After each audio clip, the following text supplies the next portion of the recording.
Show de bola. Comecei a gravar aqui. Então, hoje eu vou falar um pouco de conectar o Excel com o Rhino. E é uma coisa que eu uso bastante, tá? Me facilita bastante quando eu quero fazer alguma coisa mais técnica no Rhino que eu precise. Eu vou mostrar o exemplo. Mas eu estava falando sobre ArcNav 1, que foi a matéria na faculdade, onde eu comecei a ter o primeiro contato assim, com Excel, onde eu realmente precisava saber usar Excel. E quando eu falo saber usar o Excel, é saber usar de verdade o Excel. Por exemplo, foi em ArcNav que eu comecei a usar a função procv, a função de proc, né, do Excel, que é uma, assim, muda a sua vida. Depois aí, se o pessoal que não conhecer, dá uma olhada nisso. Eu acho muito, eu falei na última aula, muito importante para o engenheiro naval, para qualquer engenheiro, né, saber bem Excel. E se quiser se aventurar, vá também para o VBA, que é a linguagem de programação dentro do Excel. Hoje eu vou mostrar uma macrozinha, né, que a gente chama de macro, bem pequena que eu fiz em VBA, no Excel, e que me ajuda no meu trabalho do Rhino.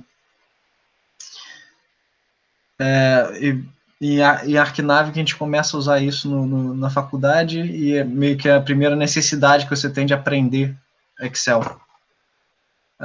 Vamos lá, então.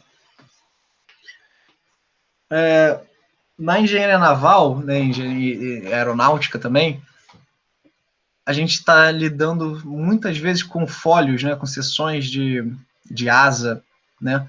Na engenharia naval, a gente vai ver esse tipo de fólio, de seção, eu não sei em português direito o nome, mas você vai ter isso na quilha de um barco, você vai ter isso no hélice, se você pegar a pá do hélice, ela vai ter, se você fizer uma seção no meio da pá, ela vai ser uma seção de fólio, né? E as mais famosas, as seções mais famosas que a gente tem são as seções NACA. NACA, que hoje em dia é a NASA, e se você jogar na internet aqui, por exemplo, que eu fiz, esse site aqui, Airfoil Tools, ele te dá esse perfil, né, de uma seção de asa. Essa aqui, por exemplo, é uma seção assimétrica, né? Se você tem essa linha aqui no meio, você vê que de um lado ele é maior, né? A seção não é uma seção simétrica. E as seções de NACA, elas têm esses códigos. Cara, esse código aqui tem um porquê, né? E um grupo de seções bem famosas. Estou com a janela errada? Deixa eu ver. Boa. Então deixa eu consertar a janela aqui.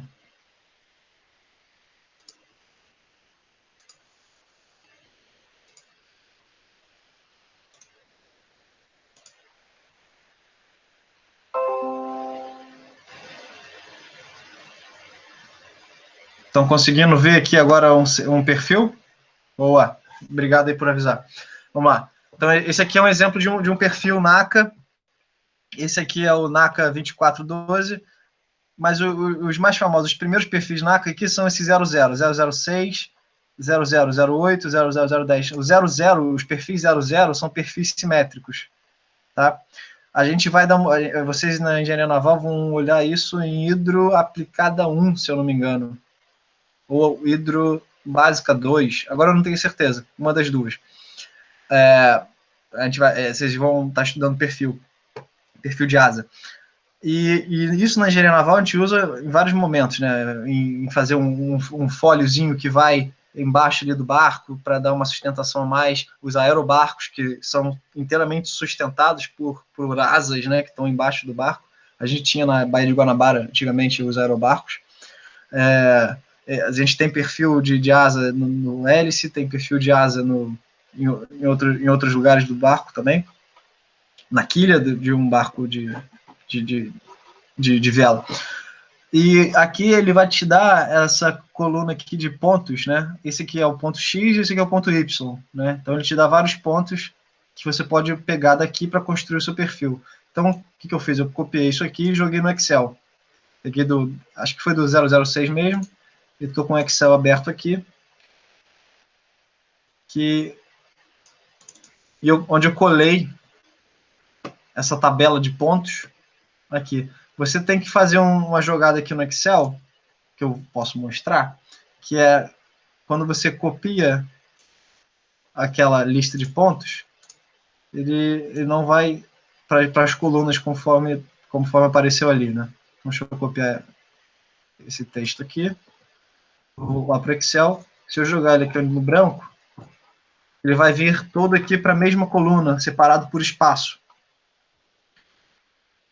E a gente não quer isso, a gente quer que fique uma linha, uma em cada coluna, né? Quer que o X fique aqui, a coluna do X e a coluna do Y. Como é que você faz isso? Você vem aqui, ó, em Data, Text to Columns. Mas primeiro eu tenho que selecionar isso aqui, Text to Columns, e aí eu vou fixar, dizendo que eu quero separar os meus números onde tem um espaço. E ele vai separar aqui os dados, né, onde tem um espaço. Então o X vai ficar de um lado em uma coluna e o Y vai ficar na outra. Eu vou cancelar isso aqui. E foi isso que eu fiz com esse dado. E aí a gente vai precisar pegar esses pontos para jogar no Rhino. Eu já estou com o Rhino aberto aqui. Certo? E você pode vir aqui no comando de ponto e se você clicar nesse pontinho ou clicar point, ele vai te dar a opção de você entrar com a localização do ponto. Então, se eu quiser botar um ponto no 0,0, ele está lá no 0,0 e assim por diante. Se eu estiver aqui trabalhando na vista de topo, se eu der duas coordenadas, ele sabe que a primeira coordenada é x, a segunda coordenada é y, e a última que eu não dei é o z, mas o z vai estar no z igual a zero. Então eu só preciso, se eu estou aqui em 2D, né, na vista de topo, eu posso trabalhar só com duas casas, né, x e y. Obviamente, eu posso pegar um por um e colocar lá, mas isso vai dar um trabalho absurdo, ainda mais se eu tiver mais pontos, né? Aqui eu pedi menos pontos, poucos pontos, mas eu posso pedir para aquele programa lá, para aquele site, me dar uma precisão muito maior do perfil, onde ele me dá 1000 pontos, 100 pontos, a precisão que eu quiser. Então, fazer isso manualmente vai ser difícil. Então, qual é um jeito fácil, bem rápido aqui, sem entrar muito em programação, tá? É pelo script do Rhino, pelo prompt de comando aqui. Sempre que você chama um comando, né, o point, por exemplo, e dá lá o 0,0, ele aparece aqui na história tudo o que você pediu. E, por exemplo, aqui, o comando que você deu foi point. Então, se você, olhando pelo history, você aprende a conversar com o Rhino, né? Então, se eu só copiar e colar o texto, né, point, e dá um enter, ele já vai chamar o point. E eu posso fazer isso copiando o texto do Excel. E toda vez do Excel que eu tiver, né, de uma coluna para outra, ele vai interpretar isso como um enter, né? E vai passar para o próximo ponto, por exemplo, né? Então, o que eu fiz aqui foi trabalhar esse ponto no Excel para me dar uma lista aqui de comandos para o Rhino para ele fazer o que eu quero que seja feito com esses pontos, tá? A primeira coisa que eu fiz aqui foi o seguinte, o meu Rhino está em milímetro, né? E aqui os pontos que eu tenho vão de 0 a 1, de 0 a 100% do comprimento do meu perfil. A primeira coisa que eu tenho que fazer aqui é multiplicar esse comprimento por um comprimento justo, né? Então, vamos dizer que seja 1 metro. Então, estou multiplicando a primeira coluna inteira por 1000, né? Então, é a primeira coluna vezes 1000, eu quero que isso aqui seja um texto, né? Quero ter uma vírgula aqui no meio entre o X e o Y. E no Excel, para você fazer isso, é a coluna, multipliquei por 1000, aí eu uso esse símbolo aqui, que é o de concatenar, né, uma string no Excel, e entro aqui com o texto entre aspas, que é uma vírgula, concatenar de novo, e o Y que eu estou multiplicando agora por 2000. Eu quero que ele seja um pouquinho mais gordinho. A primeira minha linha aqui é o comando intercept curve. O que é o intercept curve? O intercept curve é um comando de curva, que é o que você escolhe os pontos onde você quer que a sua curva passe por, né? O outro comando é esse comando aqui do lado, onde você escolhe os control points, onde, quando você seleciona os control points, a sua curva não está passando pelos control points. Então, eu estou usando o intercept curve, que é os pontos se interceptam com a linha, certo? Eu quero exatamente que o perfil que eu vou desenhar passe por lá.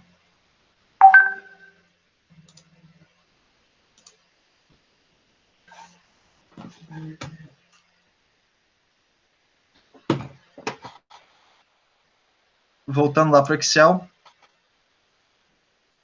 Então, eu vou pedir o intercept curve, e o que ele vai me pedir é um ponto, um primeiro ponto.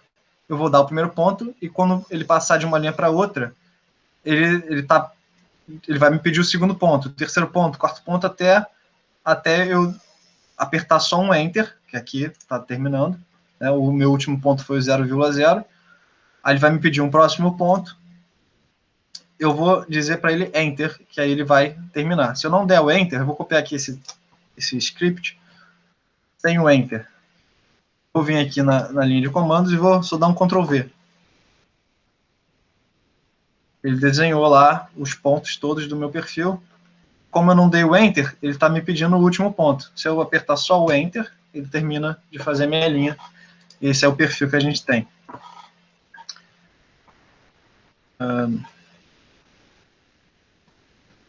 Vou desenhar ele de novo. Só colei o texto de novo, apertei Enter. Esse aqui é o nosso perfil. Só uma coisa que eu quero mostrar primeiro aqui é o seguinte. Vou pegar aqui do ponto 00, vou uma linha aqui de centro.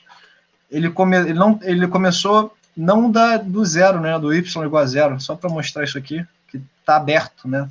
Se eu fizer um mirror, se eu espelhar esse perfil, é um perfil simétrico, mas que está aberto aqui. Ele é um perfil simétrico. Quando ele me dá os pontos, ele me dá os pontos dos dois lados. Eu aqui só copiei os pontos de um lado só, tá? Porque eu só estou interessado em um lado, já que ele é simétrico. Então, o nosso perfil é o perfil NACA 0006. Esse 06, ele é em função da onde está o centro de área, se eu não me engano, tá, desse perfil. Né? Se você tivesse um 008, desculpa, eu acho que não, acho que o 08 é 8%. Eu não lembro direito agora o que significa esse 8. Não lembro se é a posição aqui, da onde ele é mais cheio, ou se é da largura dele mesmo. Eu acho que pode ser da largura. Ele é um perfil simétrico, tá. Agora, vou falar um pouquinho aqui vou entrar no barco no veleiro, certo? Eu fiz aqui rapidamente um veleirozinho, à mão mesmo. Esse aqui, para quem nunca viu o que é um veleiro, né, embaixo d'água, um veleiro vai ter um leme e uma quilha. A quilha, a função dela é adicionar um peso, né? Geralmente esse finalzinho aqui da quilha, que a gente chama de bulbo, ele é preenchido com metal pesado, geralmente é o chumbo, e ele serve para dar estabilidade ao barco, né? A gente vai falar bastante de barco à vela no futuro, mas e geralmente quando você vai fazer uma quilha, essa parte de cima aqui, que a gente chama de quilha mesmo, de fin, em inglês, ela tem uma forma de um perfil simétrico, né? Então pode ser um 0006, por exemplo, ou pode ser qualquer outro 00. E o bulbo também. Esse bulbo aqui, ele é exatamente esse perfil que eu tenho lá. E a gente usa esses perfis para estar fazendo o projeto da quilha. Então, como é que você vai fazer um bulbo, por exemplo? Você vai pegar aquele perfil e vai rotacionar ele com o comando revolve, revolução, né, uma superfície de revolução. Ele vai pedir o eixo que você quer fazer essa revolução. Então, posso clicar em 2 pontos aqui nesse eixo do meio. O ângulo que você vai começar a revolução e o ângulo final depois. Como você quer uma revolução inteira, é do 0 ao 360. Então, 0, e eu posso digitar 360 ou eu posso simplesmente apertar o Enter, que já é o valor sugerido lá, 360. Eu vou só apertar o botão direito aqui, que é como se eu apertasse o Enter. E ele fez a minha superfície. Obviamente eu não estou vendo nada, porque eu estou na vista de wireframe, que não mostra a superfície. Então eu tenho que ir no Shaded, ele vai mostrar a superfície. Agora, se você clicar na superfície, é uma superfície, mas não é uma superfície fechada, né? A gente vem falando sobre isso. E por que não é uma superfície fechada? Porque se você vier aqui, como eu mostrei lá, o pedacinho final dele estava aberto. Então ele é só uma superfície, ele é uma superfície única de revolução, né? Ele não é um conjunto de superfície, não é uma polysurface. E pronto, esse é o nosso bulbo. Agora, eu fiz isso com o comando à mão, né? Agora, eu posso fazer exatamente essa parte do revolve com o Excel. Então, aqui eu termino a construção do meu perfil, aperto Enter, vou chamar um comando que chama Cell Last, que vai selecionar a última coisa que eu criei no Rhino, tá? Ou seja, todos os comandos que você digita lá no prompt de comando, você consegue fazer um script dele aqui no Rhino. O próximo comando vai ser o revolve, que eu vou estar usando a curva que eu acabei de selecionar para fazer o revolve. Ele vai me pedir o eixo, né, de revolução, que eu vou pegar 2 pontos, o ponto 00 e depois o ponto 10. Vou apertar o Enter, né, mudando de linha. Agora o ângulo, vou começar no ângulo 0, no ângulo 360. Então, se eu copiar essa coluna inteira aqui, e lá no Rhino, né, agora não tem mais nada aqui, né?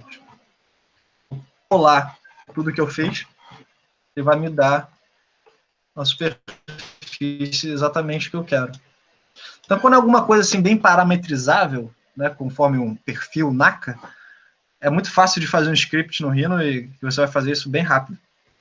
Agora, outro momento que você pode tirar proveito, né, desse script é em ArcNav, se você tiver que entrar com a sua tabela de cotas, por exemplo, né, com os pontos, você conhece todos os pontos do teu casco, e você tem uma tabela de cotas, você vai entrar com todos os pontos fazendo isso. Do Excel, você consegue criar uma coluna dessa, chamando todos os comandos que você precisa chamar, cola lá no Rhino e pronto, está lá feito. Você não precisa entrar com digitar nada, né?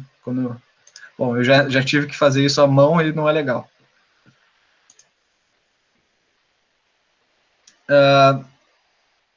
Como é que seria isso com pontos, né?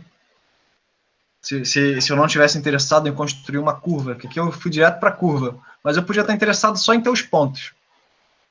Se eu tivesse os pontos, eu faria assim. Eu vou pegar, vou escrever underline point, entre aspas, concatenando, espaço, né? Tem que botar o espaço entre o ponto e o... E depois eu entro com as coordenadas desse ponto.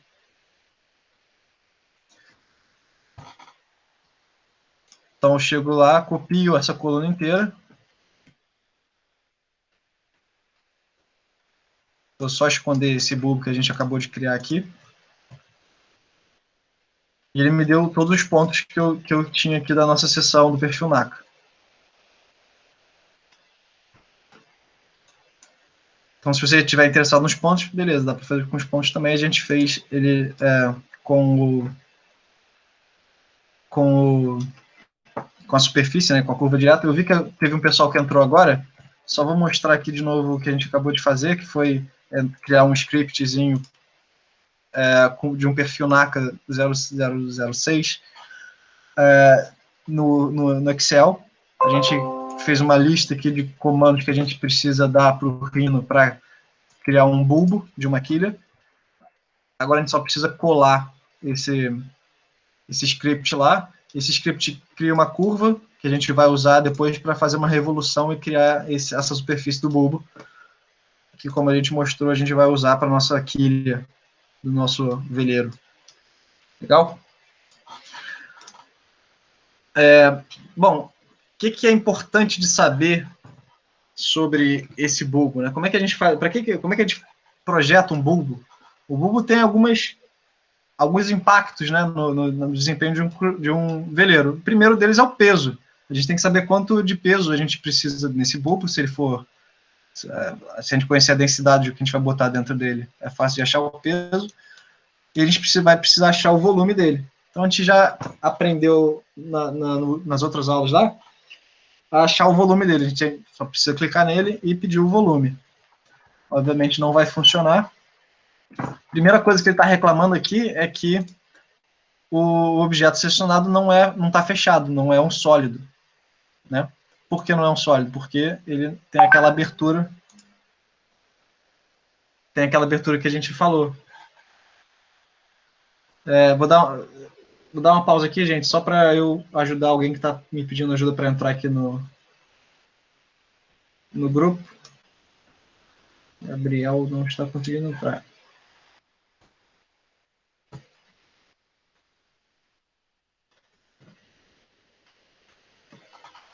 Se alguém tiver alguma dúvida até onde eu parei até agora, pode falar, tá?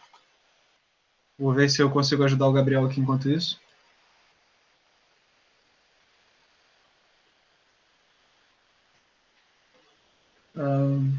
Por que não está conseguindo entrar, não sei.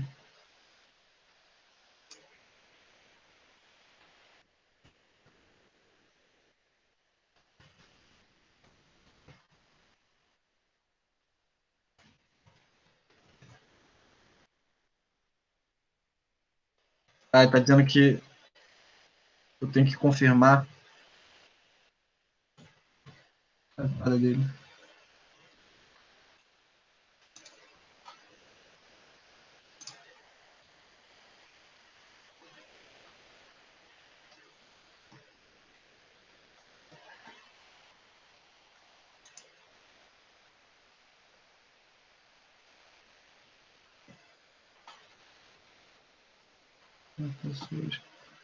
Ô, Glauber, eu vi que você entrou aí, e só estou tentando ajudar aqui uma pessoa que está pedindo ajuda para entrar.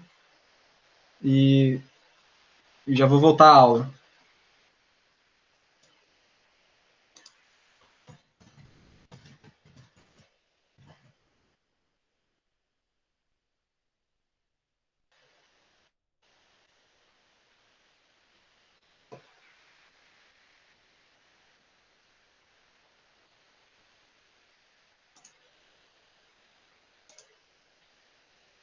Eu sei que eu não recebi nenhum pedido para deixar ele entrar.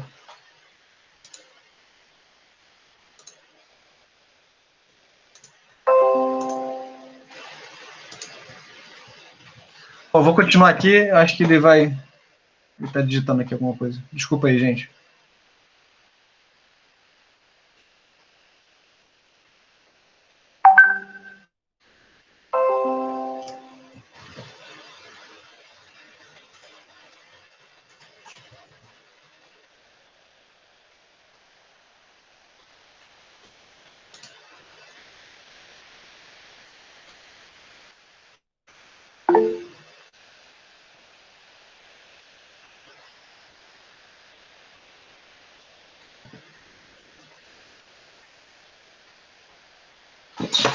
Vamos lá, vamos seguir.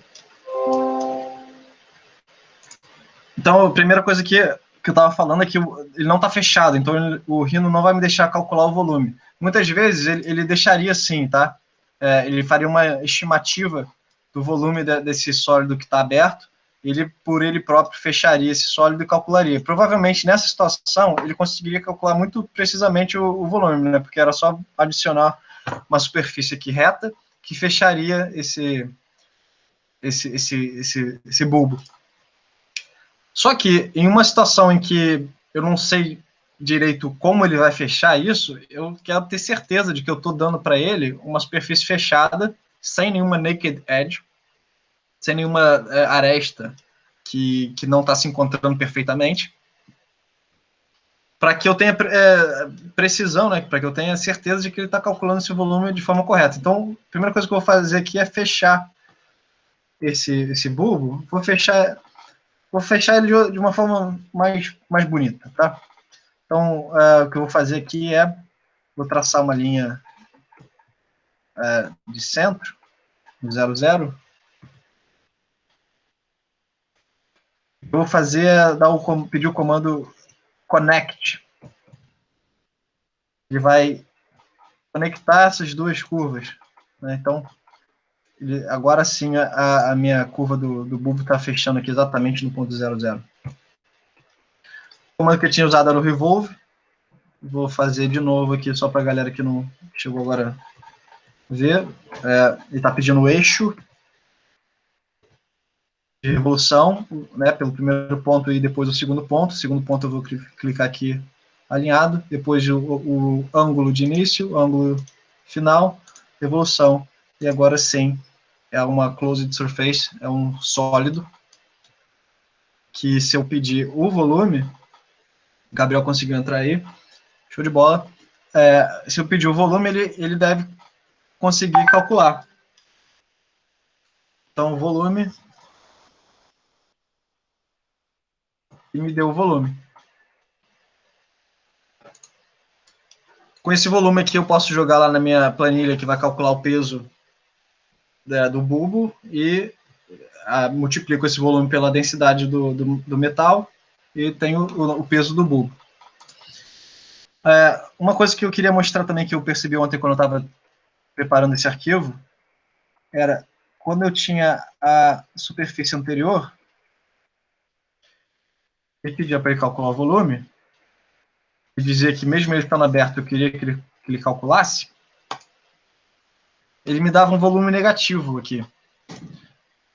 Menos 66 mil, 6 milhões de milímetros cúbicos. Óbvio que você pode mudar essa unidade lá nas propriedades.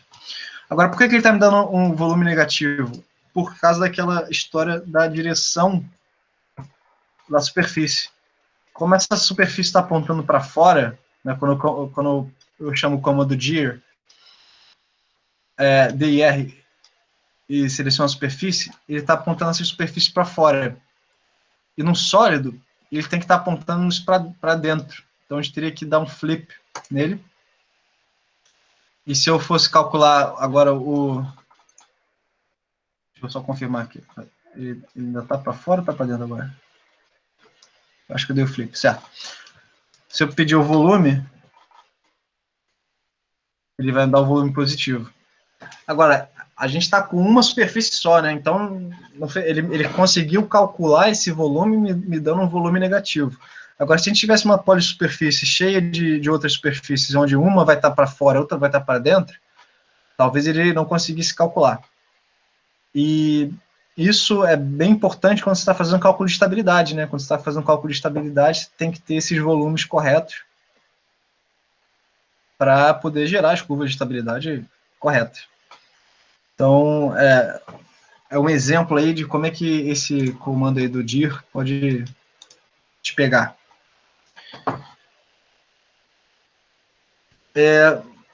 Outra coisa que a gente vem falando aí ao longo dessas aulas, né, é sobre a continuidade, né, a tangência das superfícies dos control points e tal. Aqui tem um bom exemplo de a superfície que não está tangente nesse ponto. Quando a gente fez a revolução da curva, ele criou um bico aqui na ponta do bulbo. Geralmente o que a gente quer é que ele não tenha bico, que seja suave, né? Que ele seja tangente. Se você fizer uma seção nele, essa seção é tangente aqui nesse ponto aqui do bulbo. Por que ele está assim, né? Eu já mostrei isso antes. Se a gente olhar essa curva que a gente usou para construir o perfil NACA, que veio lá desse site aqui que a gente pegou, esse control point que a gente tem aqui, ele está nesse ângulo. Ele tem esse ângulo. E a gente viu que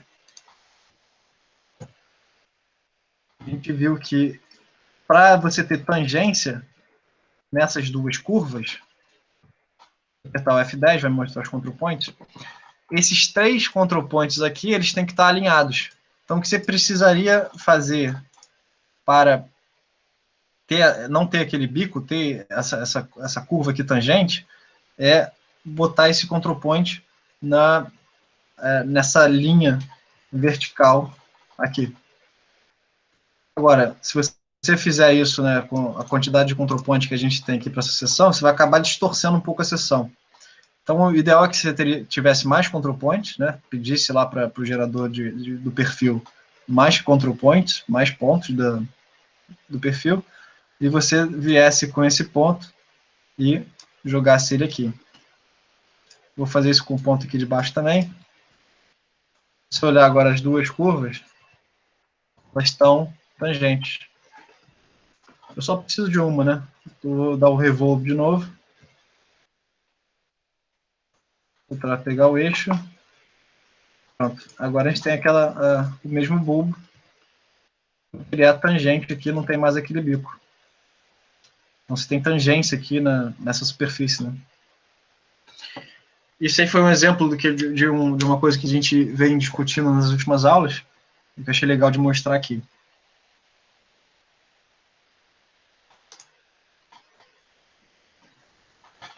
Bom, então, essa primeira parte da aula foi para mostrar essa conexão que você pode ter pelo prompt de comando, que é uma coisa muito simples de fazer, não requer programação, né? Não requer nenhuma linguagem de programação.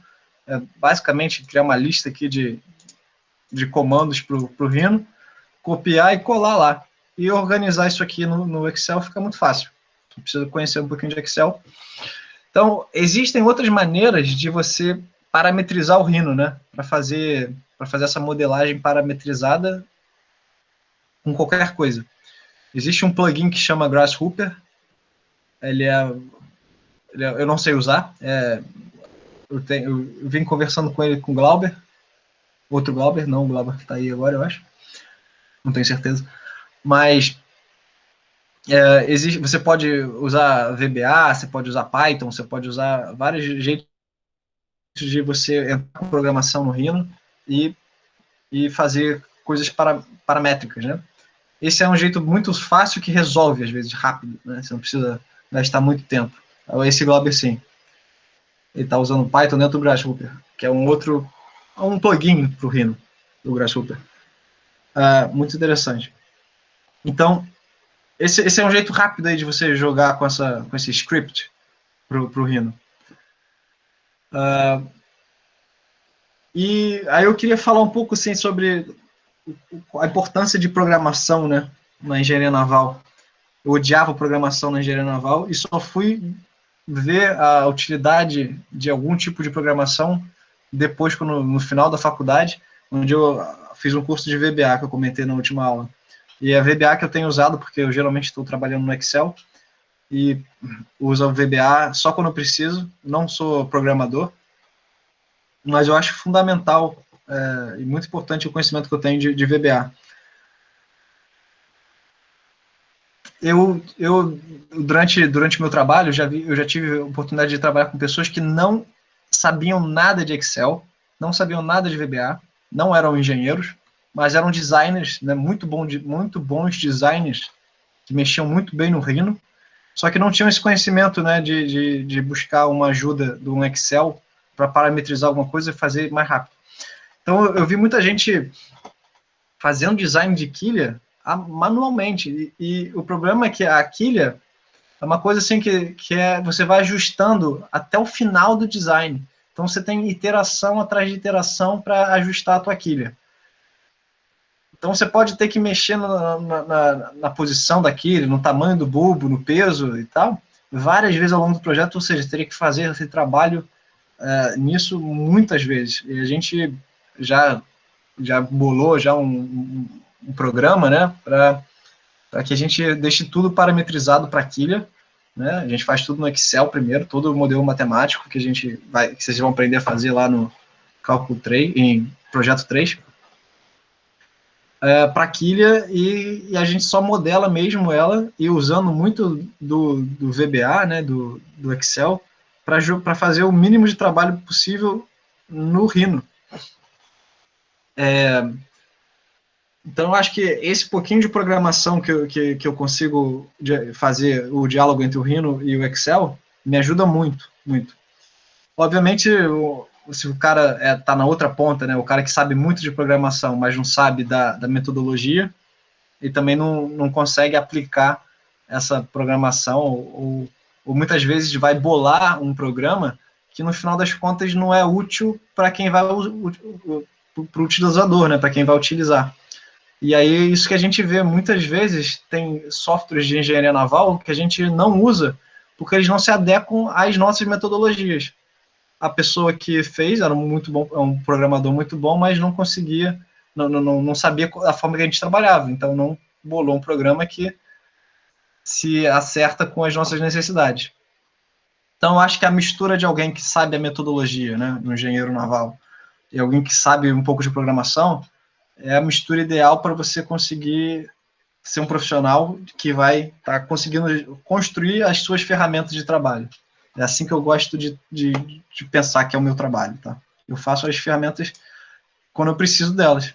E só gasto tempo desenvolvendo uma ferramenta quando eu tenho uma atividade conforme é a quilha, que eu tenho que fazer várias vezes e tem muita interação. Então, essa era a minha dica aí sobre programação e VBA e Excel. A importância que eu vejo nisso na faculdade, e aprendam Excel e VBA o mais rápido possível. Vai te ajudar no futuro, com certeza. Bom, vamos continuar, vou falar mais ainda um pouquinho de VBA aqui. Uma das tarefas que eu tenho como engenheiro naval, né, no escritório de projeto, é fazer o estudo de peso da embarcação.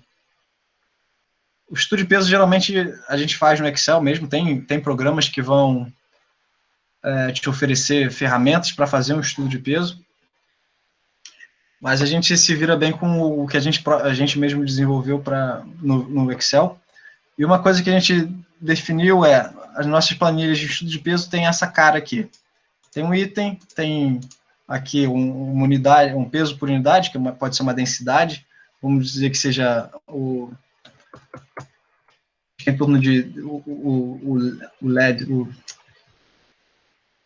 bulbo, o chumbo, tá? O chumbo, a densidade do chumbo é em torno de 11 mil quilogramas por metro cúbico.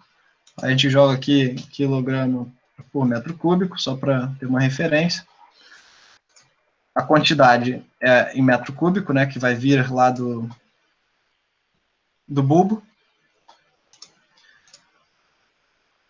Aqui tem um espaço aqui para um multiplicador qualquer, e aqui vai ser o peso final. E o peso final geralmente é a densidade vezes a quantidade, né? Então você vai ter a densidade do bulbo e a quantidade em metros cúbicos.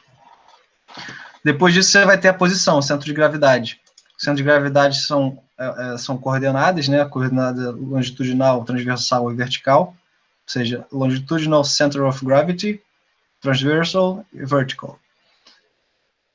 E essas coordenadas vão vir também do Rhino. Eu já mostrei como faz isso. Aqui o volume, eu consigo pelo comando volume, e essas três coordenadas pelo comando volume centroid.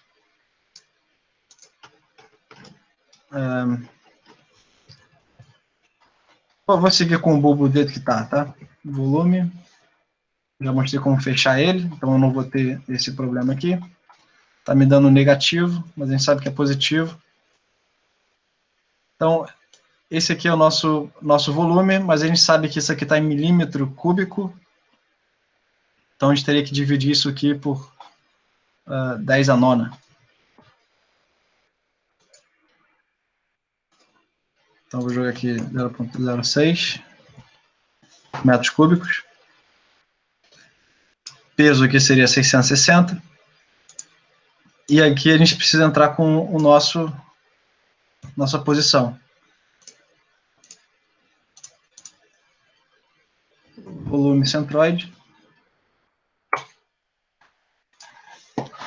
E aqui ele tem as coordenadas x, y e z do centro de gravidade do bulbo, né? Considerando que ele é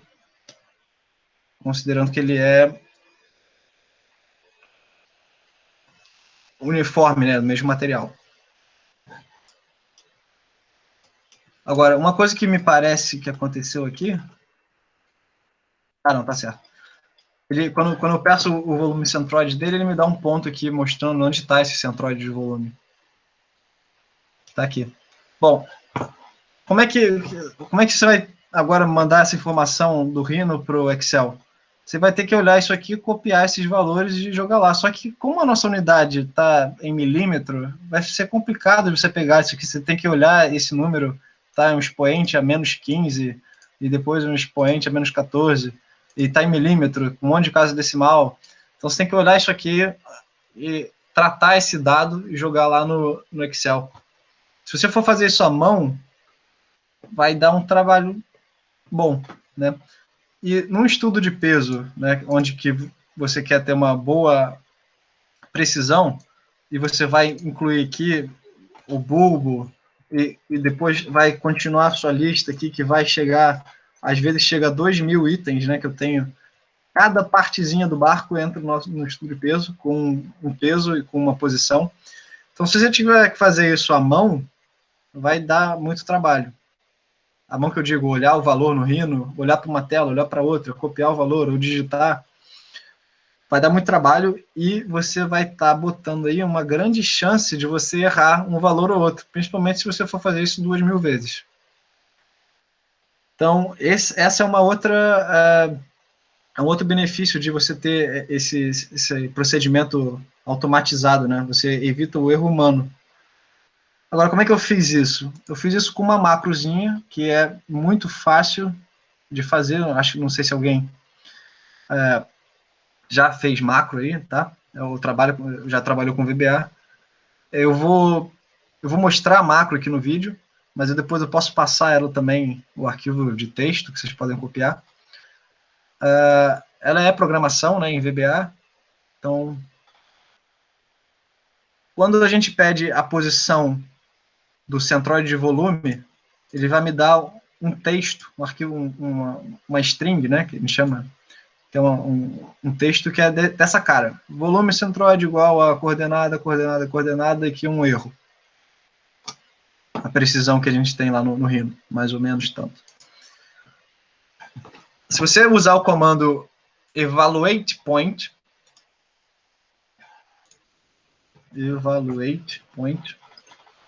selecionar o ponto que você quer, ele vai me dar esse tipo de texto aqui.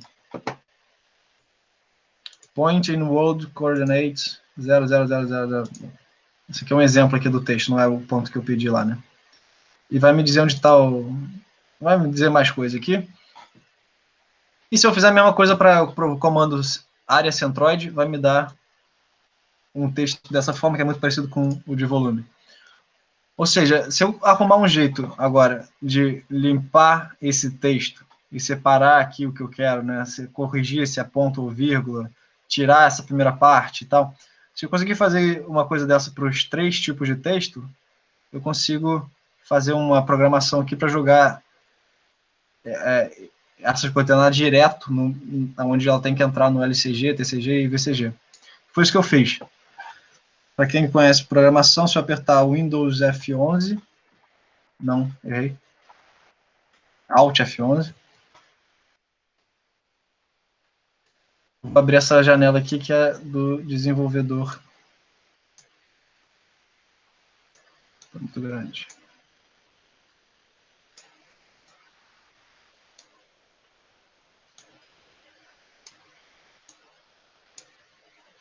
mudei a configuração da tela.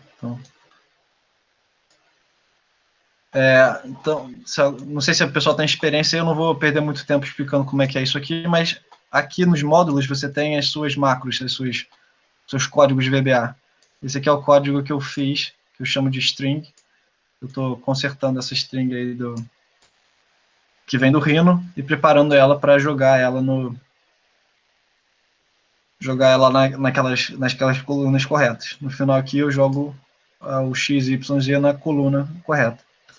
Bom, acho que deve ter gente que não sabe, que não gosta muito de programação, então não vou perder muito tempo aqui, posso mandar esse código depois para o pessoal. Mas basicamente o que eu estou fazendo é, eu pego a minha string, olho até onde está o igual, deleto isso antes do igual, aí venho olhando esse número aqui, até o vírgula, tiro o vírgula e digo, essa primeira parte do número é o meu x. Continuo olhando até a outra vírgula, esse aqui é o meu y, continuo olhando até ter um espaço. Quando tem um espaço, pego e digo, esse é o meu z. E coloco aqui. E como o atalho para essa macro é o meu Ctrl E. Então, se eu tenho esse texto aqui copiado lá do Rhino, né, que eu peguei lá do prompt de comando e copiei, eu venho aqui na linha que eu posso clicar em qualquer lugar da minha linha aqui, na verdade, aperto Ctrl E. Tá. Eu tive esse mesmo problema ontem. O que ele vai fazer é jogar esse número aqui. Eu tive um problema ontem que foi o seguinte, agora que eu estou colando coisas no meu Excel, ele está separando sempre tem um espaço, ele está separando a coluna. Isso é um bugzinho que ele deu quando eu importei aquela coluna aqui com as coordenadas. E aí eu pedi para ele separar a coluna com os espaços, né? Então eu não consegui corrigir isso, eu tive que fechar meu Excel. Eu acho que está acontecendo de novo isso. Vou fechar e vou abrir de novo, para ver se eu consigo corrigir esse bug. Se alguém souber como eu corrijo isso sem abrir e fechar. Aqui nos meus arquivos, né, quando você salva um Excel que tem uma macro, ele aparece com esse símbolozinho aqui. Só para dizer o que isso significa. Então, abri e fechei de novo o meu Excel. Espero que agora sim eu colei o arquivo que eu tinha e ele colou todo na mesma célula. É um erro que deu ontem, começou a dar ontem e continuou dando hoje. Bom, então vou repetir o procedimento que eu estava fazendo. Se eu selecionei aqui a linha do meu item e apertei o Ctrl E, ele entrou com a posição do LCG, do TCG e do VCG aqui do meu item, né? Então eu só preciso copiar do Rhino, só preciso vir no Rhino aqui, copiar essa linha do comando, Ctrl C, vou lá no meu Excel, no meu estudo de peso, clico na linha aqui do item que eu quero corrigir a posição, Ctrl E, e ele entra com a posição já em metros. Ou seja, isso me salva muito trabalho, eu tenho que fazer isso várias vezes, e isso também evita que eu erre, olhando um número que é pequeno às vezes e tal, fica difícil de fazer. Então, espero que vocês tenham entendido o que eu fiz, espero que tenha ficado claro, é só uma forma aqui de copiar o output do Rhino e já trabalhar ele automaticamente para entrar do jeito que eu quero minha planilha de estudo de peso. Isso foi um exemplo bem bobo, bem rápido, do que você pode fazer com a macro, com o VBA, no Excel, e eu uso isso todo dia no trabalho. Então mostrei dois exemplos de um que você vai do Excel para o Rhino e um agora que foi do Rhino para o Excel. E era isso que eu queria mostrar.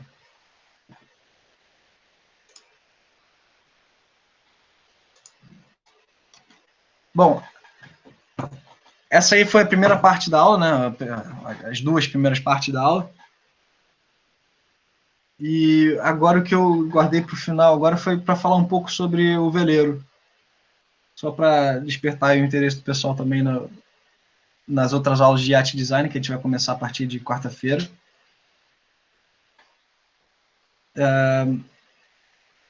Show de bola, vamos começar então. Assim, o estudo de peso é uma coisa que você vai ter que fazer para todo projeto, né, de barco. Isso é uma coisa que bota pão na minha casa aqui, na minha mesa. Estudo de peso. Faço muito no trabalho. Escritório de projetos, você vai ter que fazer muito estudo de peso. E o estudo de peso, depois, quando você tem aqui a lista de todos os itens que vão entrar no teu barco, você tem o centro de gravidade do teu barco, né? E o centro de gravidade do teu barco você vai usar para fazer o cálculo de estabilidade, você vai usar para saber quanto pesa o teu barco, a linha de flutuação dele, você vai conseguir, o cálculo estrutural depende do peso do seu barco também, você calcula a estrutura baseada, um dos inputs que você entra no cálculo estrutural é o peso do barco. Você vai conseguir fazer estimativa de performance, né, de velocidade, vai entrar também o peso do barco, dependendo aí do barco que você está trabalhando, mas é engenharia naval pura, estudo de peso. Então vamos falar um pouco lá do veleiro. Na aula passada a gente tinha pego um casco do Free Ship, né, esse casco aqui, que era de um veleiro. Infelizmente, a gente não vê absolutamente nada sobre vela na faculdade, né, na engenharia naval da FRJ. E é infelizmente porque, como engenheiro naval, você está perdendo uma área ali de cálculo e de projeto riquíssima, né? O cálculo de um veleiro, os cálculos que envolvem aqui toda a parte de vélica, né? De controle das velas, de resistência do mastro, do rigging, eles são trabalhos para engenheiros navais. E a gente não aprende a fazer eles na faculdade. Obviamente, nossa faculdade é voltada para navio, né, de metal e tal, mas hoje em dia, alguma parte do tempo meu de trabalho é fazendo esse tipo de design de veleiro.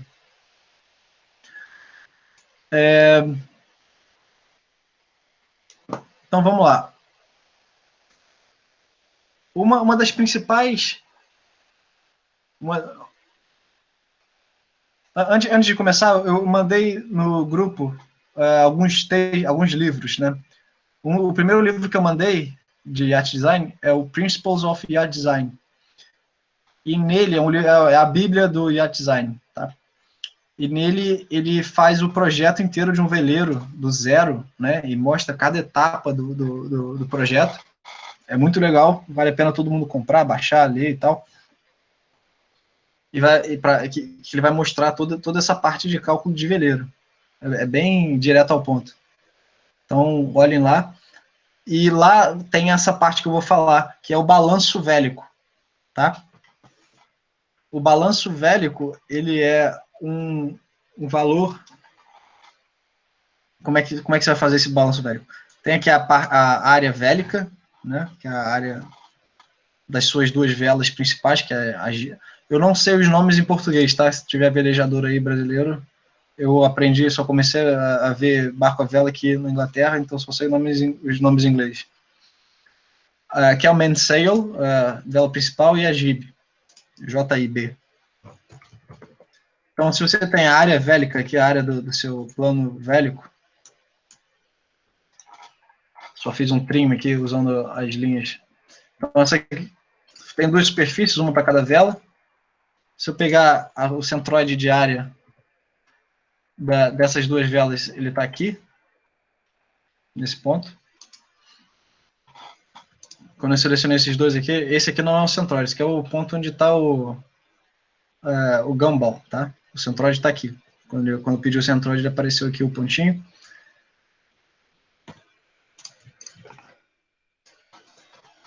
E ele tem essa posição longitudinal, que você vai ter que balancear com agora a área transversal imersa. E agora cada designer vai trabalhar isso com o seu próprio método, né? Tem gente que, para pegar essa área transversal imersa, vai utilizar o casco, e tem gente que não vai utilizar o casco. Tem gente que vai utilizar o leme, ou tem gente que vai utilizar só a quilha. A quilha e o leme, eles são o que a gente chama de apêndices do casco. Eu consigo me lembrar só de 3 tipos de apêndice, que é o leme, a quilha, e você tem um outro que é o skeg. De vez em quando você tem uma outra, como se fosse uma quilhazinha, né? Quilhazinha, quando eu falo, lembrando de uma prancha de surf, você tem uma outra superfíciezinha aqui, né? Como se fosse uma barbatana de tubarão virada de cabeça para baixo, que serve só para dar estabilidade direcional para o casco. Ou para você botar o eixo do motor, né, o propulsor, passando por ele. Então você tem a área dos apêndices. Então tem gente que vai usar a metodologia para fazer o balanço vélico, vai utilizar todos os apêndices também, então vai incluir o skeg aí nesse cálculo. E aí quando você pegar a área transversal imersa, eu vou fazer aqui usando tudo, tá? Então um jeito rápido de fazer isso, vou fazer um plano. Vou botar esse plano aqui. Vamos ver se vai funcionar. Então, trim. Pronto. Agora, apaguei lá o casco, né, o layer do casco, e tem essa superfície aqui, que é a superfície que eu quero, que a gente quer trabalhar, né? Aqui ainda tem pronto. Essa aqui é a área transversal imersa do barco, e vou fazer o mesmo comando, área de centroide, e ele criou esse ponto aqui, que é o centroide de toda essa área aqui imersa. Agora, essa distância aqui é o que a gente chama de lead. Lead eu acho que vem do verbo de liderar, né? L-I-A-D. E quando você estiver trabalhando com quilha, né, você vai ter muitas vezes o lead, que é o lead do material aqui do bulbo, que é o chumbo, que também é lead em inglês. Então você tem o lead do bulbo, que é o material, e você tem o lead do balanço vélico, que é essa distância que você vai ter aqui. Se você fizer essa linhazinha e escrever length, ele já te dá o comprimento aqui, 627 milímetros. Ou você pode vir aqui também no drafting e botar a cota, propriamente dita. Só conforme a nossa cota a gente tinha que acertar, eu já falei lá na primeira aula como é que você conserta esse tamanho aqui da cota, 627. Esse lead, você vai ter como uma referência, né? Você vai criar, eu quero 25% de lead, quero 26% de lead, quero 30% de lead. Essa porcentagem, ela é uma porcentagem que quanto é esse tamanho dividido pelo comprimento de linha d'água, LWL, que é onde seu casco intercepta a linha d'água. No caso aqui, a linha d'água de projeto, que é onde a gente está projetando o barco. Bom, esse é um dos parâmetros, né, no design de um barco à vela que a gente precisa ter e que a gente está interessado. Ou seja, se você quer mais ou menos lead, você vai ter que estar mexendo na posição da sua quilha, para frente ou para trás.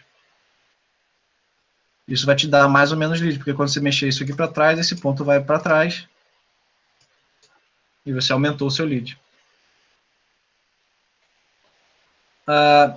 Mas, ao mesmo tempo, quando você fizer isso, o seu centro de gravidade está mudando, porque essa parte aqui, a quilha do teu barco, ela está cheia de chumbo aqui, porque ela é a parte mais pesada do barco. Geralmente a gente enche a quilha só no bulbo de chumbo, depende de quanto você quer de lastro, né? E da altura da tua quilha. Mas essa aqui é muito pesada. Então, outro parâmetro no design de um barco à vela é a razão de lastro, ballast ratio, que é quanto que você tem de peso aqui na tua quilha e quanto você tem de peso no resto do barco. E aí você vai ter lá o valor que você vai determinar como uma referência de projeto, referência de qualidade, que é o que você quer atingir. E para isso você vai ter que aumentar ou diminuir o tamanho desse bulbo. E aí isso aí você pode fazer no Excel, né? Conforme eu mostrei aqui, você pode multiplicar, porque aquele bulbo ele vem de uma seção, né? Uma seção NACA aqui, uma seção que você usa, que você gosta. E aí você vai gerar esse bulbo, pode fazer um otimizador aqui, né, no Excel, automatizar ele para você saber pelo Excel qual é o volume que você vai ter no bulbo e para atingir determinado volume, como é que você tem que escalar esse bulbo base. Assim que eu faço. Outra referência de projeto num veleiro é o calado. Calado aqui é muito importante, porque você tem esse bulbo que vai aumentar o teu calado a beça. Né? Geralmente, a gente faz, quando a gente projeta o veleiro, a gente tem opções de quilhas diferentes.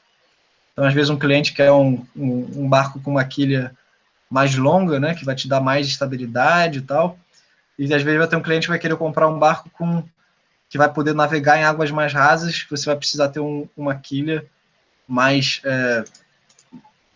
curta, né?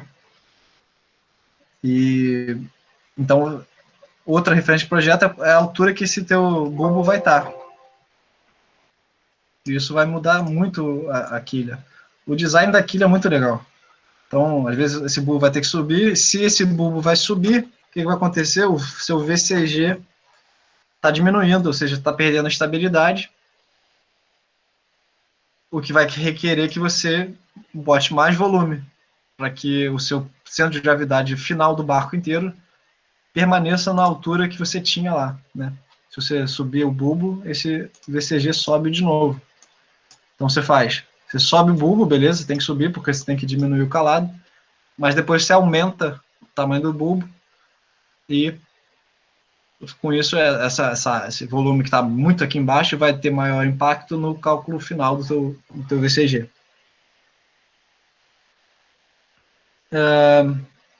Então é isso, você tem o calado, você tem a razão de lastro, você tem o lead, você tem a estabilidade, né?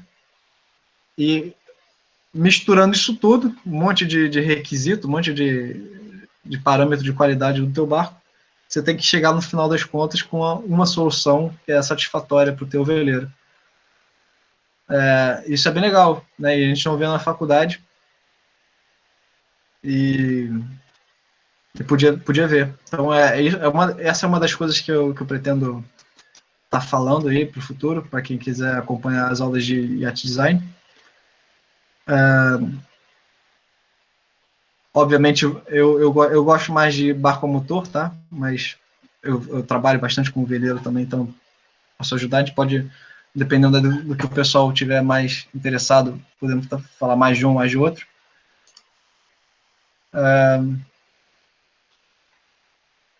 Bom, acho que isso era o que eu tinha para falar hoje. Hoje foi mais rápido, mas foi por coincidência que foi mais rápido. Alguém está com alguma dúvida aí? Quer falar sobre o barco à vela? Quer tirar alguma dúvida sobre o barco à vela? Quer tirar alguma dúvida sobre o que eu falei de Rhino?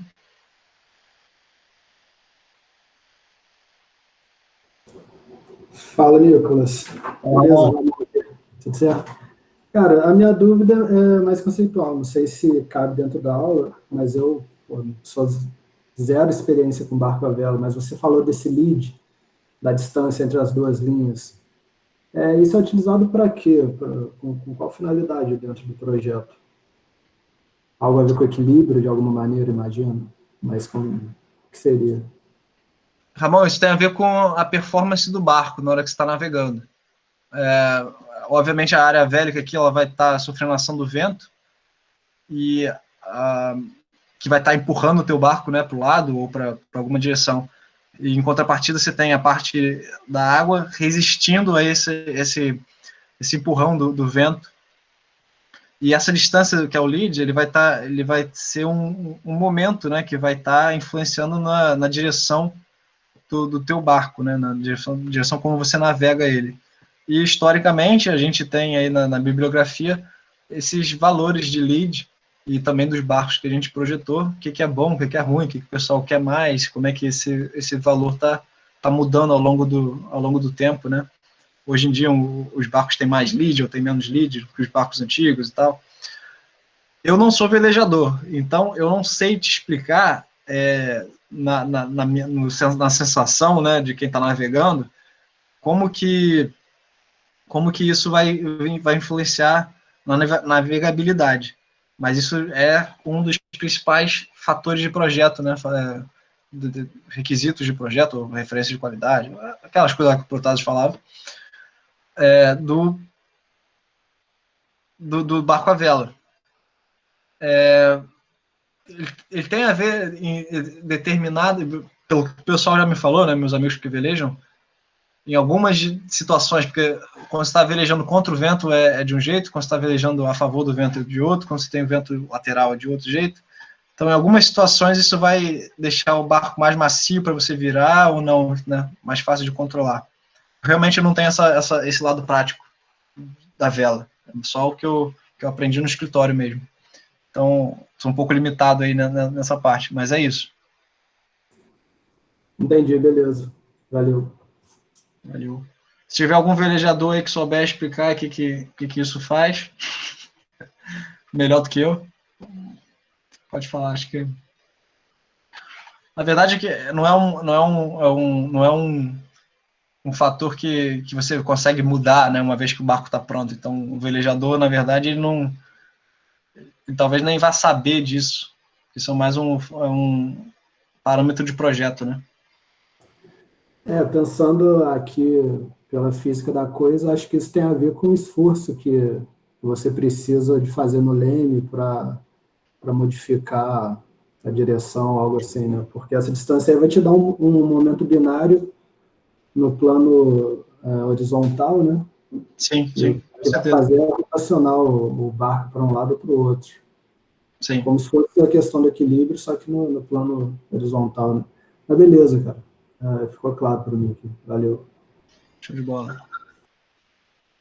Alguma dúvida aí, pessoal, que está mais... pessoal do Rhino, alguma dúvida em relação aos comandos de Rhino que eu usei hoje?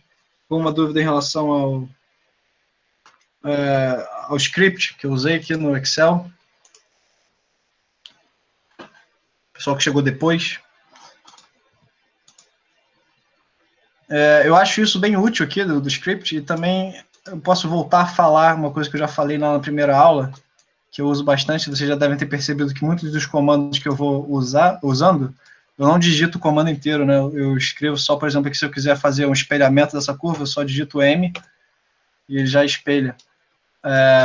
Isso você cria, são as aliases. Aliases. Aqui. E que você vai ter que ter o mesmo tipo de conhecimento dos comandos, né? Como você vai escrever esse comando.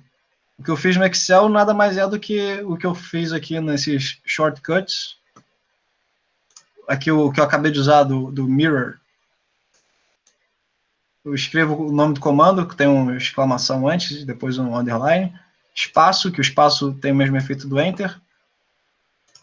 Aí depois você tem que entrar no comando e ver quais são o que ele pede, né, na hora que você faz o comando, quais são os inputs. E que ele está pedindo qual é o plano que eu estou fazendo o espelhamento. Então, o mesmo tipo de conhecimento que você vai ter de qual é o nome do comando, né, como escrever o comando lá no Excel, você vai ter aqui também. Bem legal.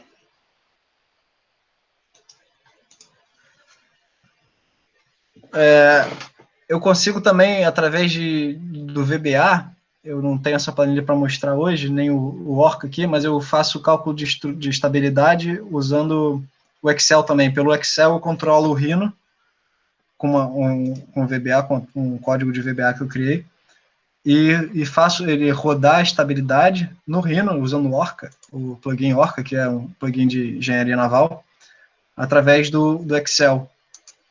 E também me salva muito tempo. Então, só reforçando aí a importância da programação. Galera, isso era o que eu tinha para falar, estava tentando fazer a aula um pouquinho mais curta, de qualquer forma. Se alguém tiver mais alguma dúvida, pode falar, senão a gente se vê quarta-feira. Não sei se eu vou conseguir fazer uma aula de Rhino na quarta-feira no mesmo horário, mas com certeza, quarta-feira, às 6 horas da tarde, a gente vai estar começando essa parte do Yacht Design com o Ebert. Beleza? Abraço aí para todo mundo, obrigado por ter assistido. Até a próxima.